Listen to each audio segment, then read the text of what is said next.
A big missed field goal at the end of the Broncos-Texans game gave the Texans a sixth consecutive win. Once upon a time, 0-3 now, 6-3 on their bye week, which means the pride of Macon, Georgia, able to spend some time here in Los Angeles with us from the Houston Texans. 9th season in the National Football League. Pro Bowl cornerback Kareem Jackson. Good to see you, sir.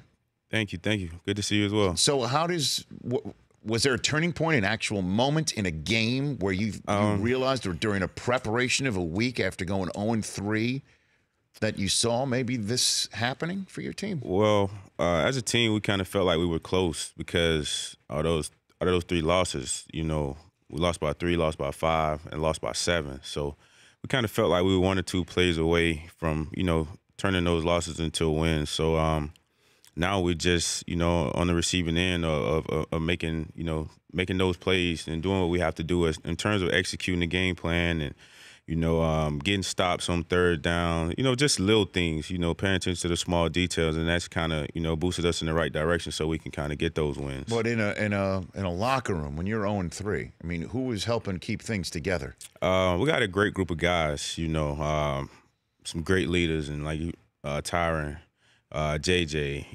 Deshaun, and also DeAndre. Like I said, we got a great group of guys, and we just all kind of stayed together and, continue to, stay upbeat about things. And like I said, I mean, it's just 1 or 2 plays here and there. And we felt like we were very, very close. So, we got a group of guys like that, you can definitely, get the thing turned around, and we did. Well, I mean, you mentioned Tyron Matthew, Kareem. He's new to the team. So just 3 losses, 3 games in. Right. He was walking around the Texans locker room as a leader? Yeah, definitely. Guy plays with a lot of passion. He brings a ton of that to the game each and every day. Just his whole approach. I mean, if anybody knows Tyron, know how, where he came from, LSU and the things that he's been through. Guy has a ton of passion, and he wears it on his sleeve. So, just being around him on a day-to-day basis, he always, very, very positive, and he definitely kept everybody, mentally, focused on the goals that we had at hand, and we was able to, get some things turned around. Tell me what Deshaun Watson's like. What's he like? Very laid back. Very laid back. What do you mean by that? He just doesn't say much. He's almost like a kid. I mean, obviously he's young, but yes, just kind of being around him, he's all smiles. Loves to listen to music, what music? But a ton of different rap music, But he carries himself like he's been in the game about 10 or 12 years, in terms of his preparation, in terms of practice. And just being around him, is always positive energy from him. So, I think that's great, when you have a quarterback like that. Certainly after the years at the revolving door that you had at that position. Right, definitely, because I've seen a ton of guys come and go. But even within games, Kareem. Within games. So a ton of guys come and go, but he'll definitely be here for a long time. Kareem Jackson here on the Rich Eisen Show. So now 6-3. Once upon a time 0-3. What are you guys talking Super Bowl in that line? That's always the goal. That's what we work towards. What other words do you actually say? Those words? We just say a week at a time, play at a time, week at a time. That's always the ultimate goal. But for us, we just want to take it a play at a time, a game at a time, a week at a time, practice at a time, and just continue to be consistent as a team. Well, I know you didn't particularly pinpoint a moment in the Texans season where things turned around, but for me, as an observer, as a viewer, that Sunday night game with Dallas, it struck. I mean, that was a hard hitting affair. Yeah. We all know Deshaun got beat up in it, but you guys were laying the wood in that game. It just struck me that you looked like a different team in that game. Would you agree with that assessment? I would think so. You were 1-3. You just came off your first win of the season. The in-state rivalry kind of brings something else out of you also. Houston versus Dallas. You got ton of fans, and both sides. So definitely bring something else out of us as a team, and we just wanted to go in and execute and do the things that we need to do to get a win, and we was able to do it. It was a tough, hard-fought game, and we was able to pull that one out also. What was it like from your vantage point watching DeAndre Hopkins go on that overtime, catch and run to essentially win that game? Man, DeAndre's great.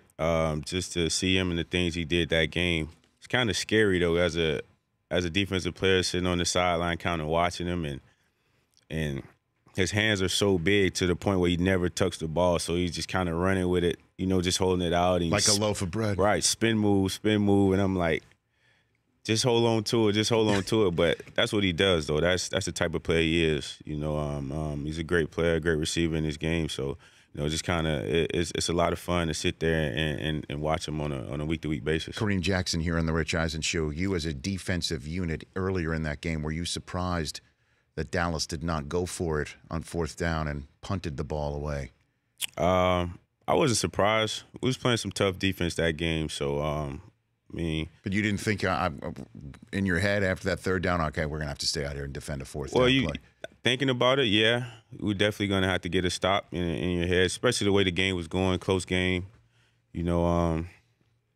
close defensive game also. And you're just kind of thinking in your head, all right, well, we're definitely going to have to get a stop here on 4th down. But, for them to punt it and you try to play field position, then, that's cool too. All right, I'm going to turn you into an analyst and part of the paparazzi here on your bye week, Kareem Jackson.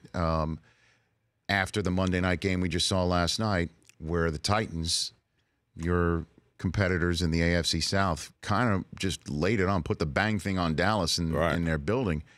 Is Dak Prescott a franchise quarterback in this league?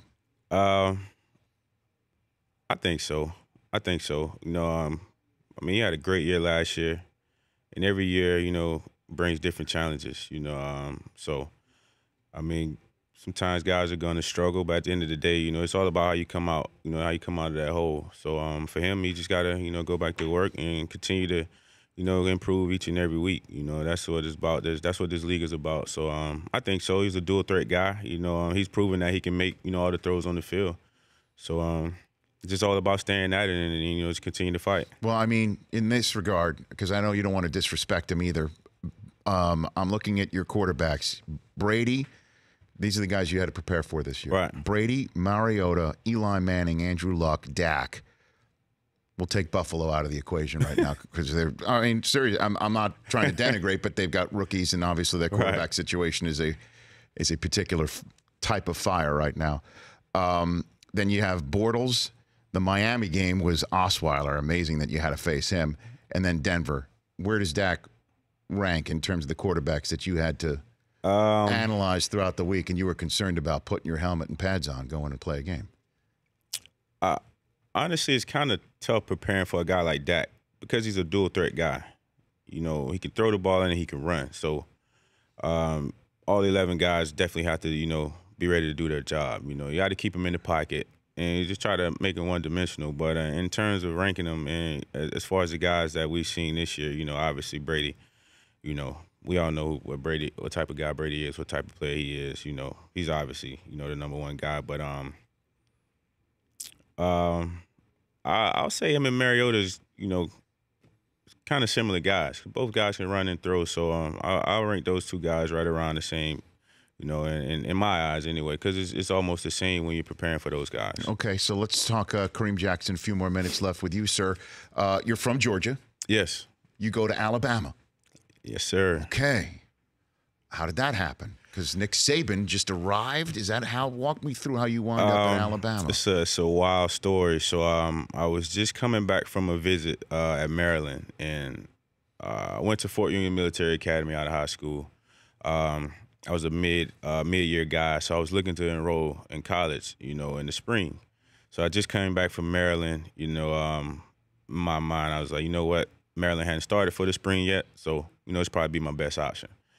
So I get a call that same night I come back from Maryland. It's Coach Saban. He said, look, we've already started school here, but I can still get you in. He had just got the job at Alabama. So I was like, just okay. Just left Miami. He had just got the job maybe like a week prior to this conversation that I was having with him. So he's out doing recruiting, he's on the road and stuff. So he's like, okay, I can still get you in. The thing is, I'm going to need you to come, see how you like it, look around, but you got to come tomorrow. So I just left Maryland that Sunday. So I meet him at a little private airport. He's going out recruiting and stuff. And then Coach Kirby Smart jumps in the car with me and my high school coach ended up taking me. My parents had to work that day, so it's me, my high school coach, and Kirby Smart. We drive to Alabama. I look around, and in my head, I said, "Man, this is where I want to be." And I was in class the next day. So from Sunday to having a conversation with him, going to look around campus that Monday, and I was in class Tuesday. No clothes, no nothing. They just put me in the dorm room, gave me a couple sweatsuits. I was in the dorm room, and then finally that weekend, I went home and got the rest of my things, and, man, the rest is history. So Saban calls you. You're coming back from Maryland, and the current coach at Georgia is the one who drove with you and your high school coach to Tuscaloosa. You lay eyes on the place, say, I'm coming here. You're in class with your belongings still back home. Everything back home. I had a couple sweatsuits. My high school coach ended up taking me to Walmart, got me some sheets and stuff like that for my dorm room, some toiletry items, and that was it. I was in class the next day.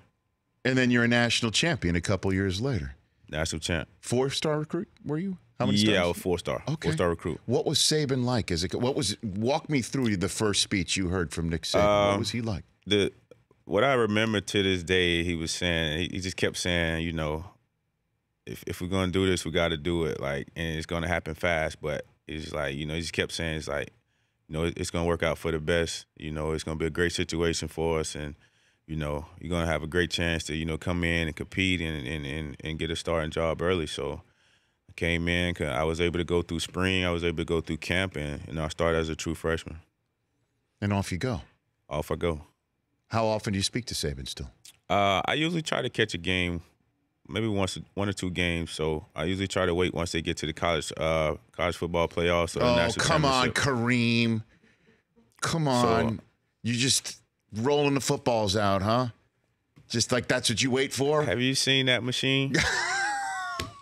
I have seen the machine. Well, I just yes, wait. I have. I just sit and watch all year, and I just, whoever they play college football playoffs at, I go check a game out, or I go to the national championship. Last year I went to the national championship game. So that was something. Well, it was in Georgia. Right. How good is Tua? What you see? Man. Knowing that you may have to defend against him in short order, Kareem. He's amazing, man. Because we've never had this type of firepower. We've always had, the tools as far as receivers, running backs. But in terms of, this particular quarterback, we've never had a guy like Tua that, can make every throw. And the thing that's surprising, he can still run. So he hadn't had to run much, but he can still run. So, but he hasn't had to pass much. He just threw his first fourth quarter pass of the season, first Saturday of November. So he's been amazing. It's been exciting to watch. It's always great to, especially see my alma mater do that, especially and go to Death Valley and beat up on them the way they did. So it's exciting to watch them. So you and Deshaun, what are the conversations you have every January, Kareem? It seems like for the most part, we just try to figure out, if we're going to go to the game or not. It's mostly DeAndre with the trash talk. Yeah, that's right. I keep forgetting there's another GOAT Clemson Tiger on that team of yours, obviously. It's mostly Hop with the trash talking. So what is he saying? Just saying right now he's saying it's going to be, Alabama and Clemson. We whooped up on him last year, so he can't say too much now, but that quarterback is unbelievable right now too. So it's going to be exciting. Not that you need any help in this department, but if you ever want to shut it down with DeAndre or Deshaun, although you tell me Deshaun doesn't really talk much like that, so you don't have to shut him down. He's too nice, right? Is just remind them, where did Dabo go to school?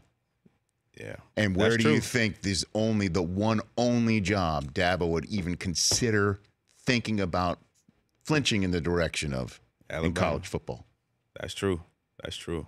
You're welcome. That's true. Essentially what I'm telling you. That's true. Before I let you go, Kareem Jackson, tell me about your foundation, the work that you do.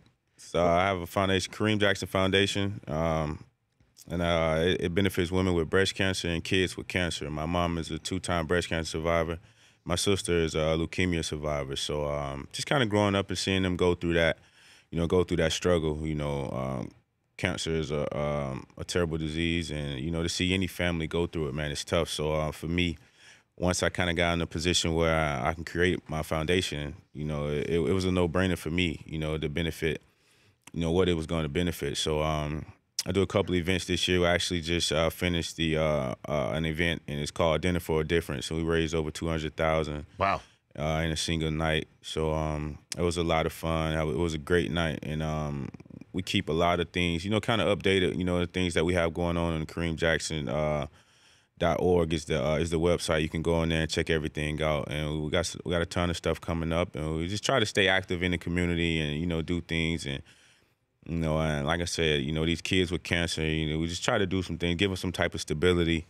If we can go put smiles on their faces, whatever we can do to help them and their families, and also these women with breast cancer, we definitely are all willing to do that. Good for you, Kareem Jackson. KareemJackson.org, and you are the Players Association Community Service Member of the Month. Yes, correct? yes. Of October. So Congratulations on that front. Thank you. Really appreciate it. Look at you, the whole team. J.J. Watt, Deshaun, and just three community-oriented individuals of the Houston Texans. At ReemBoy25. Did I say that properly? Okay. ReemBoi 25. 25. Okay. Yes. On Twitter. Great to see you, Kareem Jackson.